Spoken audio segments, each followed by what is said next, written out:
Hello, everybody. This is Pete from Paw Labs, and I was working on the game yesterday, and it dawned on me that everybody does game development differently. There's actually people I understand and I have known who can just look at a blank code sheet and start designing their window in code. I've known a few who could do stuff like this out of their head and, within a couple iterations of seeing it when, from the code and running the code and can tweak it into place. And I admire people like that because I am not one of those people. I pretty much have to have a GUI designer of some kind. And as a matter of fact, one of the first things I did when I tracked into PureBasic, I don't know, I guess it was 8 years ago or so. Um, First thing I did on the language was, okay, I like the feel of it. I've written basics before. I actually fell in love with PowerBasic way back in the day. And um, and so the first thing I did actually was go look for a GUI designer and see how their form designer worked and can I deal with it and yada yada. So yesterday, and that was before I even purchased the language, which 70 something bucks is not bad for a language. Uh, but it dawned on me everybody has different designs of doing things, and myself, I use a lot of containers, and there's a reason for that. Uh, if you look at this screen, this is the Wargame Play screen. These are going to be previous and next unit buttons and whatever. We have our pretty much standard configuration, your next move, next phase kind of thing. We have our mini map, our game map, a status bar. It's a status bar, but it's not a status bar. It's a container status bar. And this is my toolbar that's kind of a container toolbar. But there's a reason I use containers because you would think I have, what is that? One, two, three, four or five containers on this screen. But in fact, I've probably got 10 on this screen. So if you look at this one area, a block area empty on the screen, I like to reuse containered areas for doing multiple things. So the space isn't wasted. The space is actually utilized five different ways depending on where you are in your game or where you are on your screen or and that kind of thing. So here is a screen when you've actually clicked a map, an element on the map, it will pop over here and say you can have up to 2 units on a individual hex in the game. So when you select a hex with units, you can actually jump over here and see what the units are and what's its strength, that kind of thing. And then I have another one over here that I have is if you click just a land area, no units, no city, it'll come back and tell you here's the major characteristic of that land. Here's the cell you clicked. Here's the movement cost to our units for traversing that particular cell. If you click, let's go ahead and hide that back. If you actually click a city, then this area flips over into saying, here's its population, here's its production, here's the player owner of that city. Let's see, hide him again. And then one of the biggies is going to be this one here. So when the game phases in resupply, you can select your city. You get all your wonderful information on the city, but you also get to be able to set what is its what units is it creating in the next turn. So, what is its resupply capabilities? I'm debating turning this into, instead of a label at the top, um, a selection so you can jump between cities just on this one tab, and maybe even synchronize the cursor to say, here's the city, you change cities, the map jumps over, and now you've selected that city. Uh, but these are action oriented, action dependent type screen modifying itself based on what the person is actually doing in the game, and you've only utilized a small portion of the screen. So that's kind of what I really wanted to focus on. I can't even envision what the volume of code to do that sort of a thing with these containers without a good graphics tool that lets you do that. Another thing, that reason I use containers is that take for instance this particular screen here. Let's go ahead and unhide him again.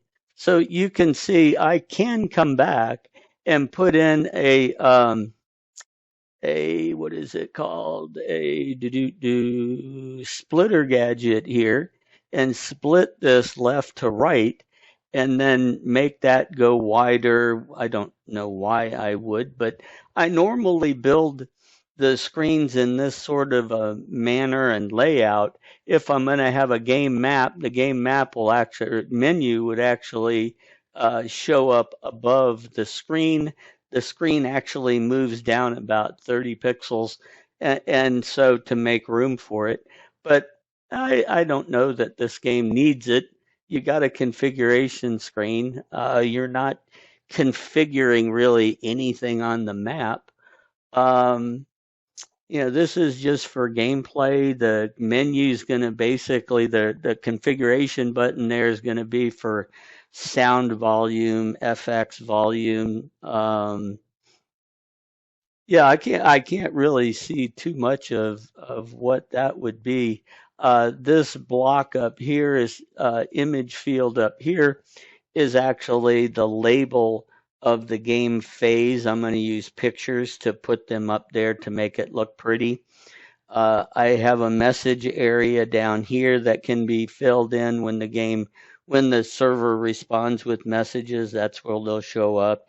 And then we have a timer over here, which I'm going to hook up to uh, just basically a clock counting seconds, and then converting it to, I, you know, you got seconds, minutes, hours, and just let it go for hours, I guess. I don't think we need to have a game that goes into days. I have some free areas that I'm probably going to end up using in some manner, but the idea that somebody can do this out of their head and draw and write the code. I mean, even if we look at the ICE designer code, you can see that there's uh, I mean, tons of gadgets. We must have 30 or 40 gadgets there. Um, there's a number of fonts, although I pretty much localize my fonts to certain fonts. Um, and then you got the actual loading of code and the placing of all the individual pieces of stuff. I couldn't begin to write this out of my head if I tried. I it's to me it's one of the most important pieces of any language is how do you design the screens, because one of the things I've found in my life in dealing with computers is that people assume computers and programs are accurate.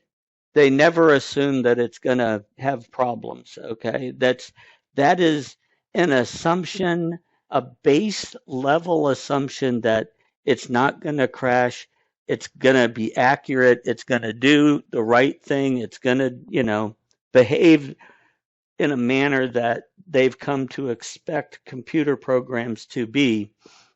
So how do people actually judge an application? And 99% of them will come back to being, well, is it an attractive screen? Is it is it balanced? Is it functional? It can be perfectly functional and ugly as heck, and nobody in their right mind is going to use it. It could be gorgeous and balanced and beautiful, and people will try it right and left and right and left, and they'll want it to end up being what they want. So the assumption in code, an assumption in applications is that they're accurate. So a large portion of your time must be spent making sure of that, but another large chunk of your time needs to be in the balance of the screen and the attractiveness, I guess, of the screen, uh, and then the functional nature of the screen. It needs to um, be relatively intuitive. So here in my game, whenever you select anything in the map, this right here is going to become a detailed panel for whatever it is you've selected to look at. And then uh, I've just realized I probably need a way to jump between a few of these things so you can actually, based upon its movement, and you've selected a hex and it's got units, so you can see the units. Maybe a button here that says lets you go look at the land versus the units, that kind of thing. Some way to traverse the different chunks of data would be good. That's why a lot of times this is a panel gadget. Like on the creator side, I made it a panel gadget, and then you can select what you want to work on your map with that panel. uh, Panel brings along a bunch of baggage that um, that containers don't. So if you're using panel gadgets and you're using uh, list icon, big lists and stuff, and you want to change those out to data grids, well, then you've just doubled your work because you have to build these.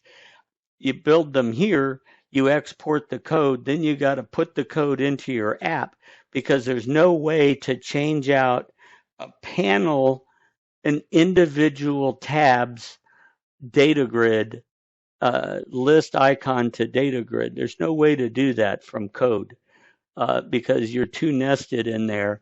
I've never been able to make it work. The only way I've been able to make it work is by bringing the actual window code into the application itself and then going up and physically deleting the list icon record and putting in the data grid record for the creation of that. I mean, you can hit just all the buttons and stuff. Um, but anyhow, that's one of the things this is kind of a words of wisdom, I guess, of screen design and what works for me, what I've always enjoyed, what most of my users have enjoyed. And so, this, not a lot of code in this video, but um, good pearls of wisdom, I guess, is what I would say. And I'd like to thank you for your time in watching this.